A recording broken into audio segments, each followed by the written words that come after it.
Avant de représenter cette fonction graphiquement, commençons par nous intéresser à un cas un peu plus simple.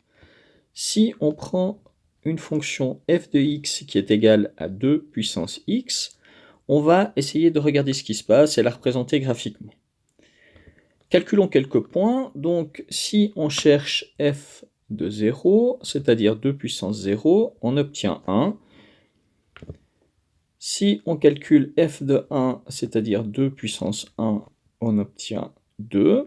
Ces deux points sont très importants, on les verra après sur le graphique. Si on remplace x par 2, on calcule f de 2, on va obtenir 2 puissance 2, c'est-à-dire 4. f de 3, 2 puissance 3 égale 8. f de 4, 2 puissance 4 égale 16. Si on cherche maintenant quelques valeurs négatives, si on calcule f de moins 1, on obtient 2 puissance moins 1, qui donc par définition est égal à 1 sur 2 puissance 1, c'est-à-dire une demi. f de moins 2, qui est égal à 2 puissance moins 2, c'est-à-dire 1 sur 2 puissance 2, c'est-à-dire 1 quart. f de moins 3, de la même façon, sera égal à 1 sur 8. f de moins 4, de la même façon, sera égal à 1 sur 16.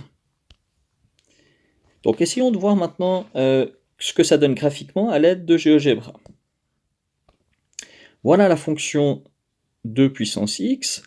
On voit donc bien le point A ici, qui est le point 0,1, le point B qui est le point 1,2. Ça, c'est un point qu'on peut toujours repérer, c'est-à-dire comme la base ici de l'exponentielle était 2, 2 puissance x, on retrouve ici, pour x égale 1, la base ici en ordonnée. Reprenons maintenant un cas un petit peu plus compliqué. Si on prend cette fois g de x égale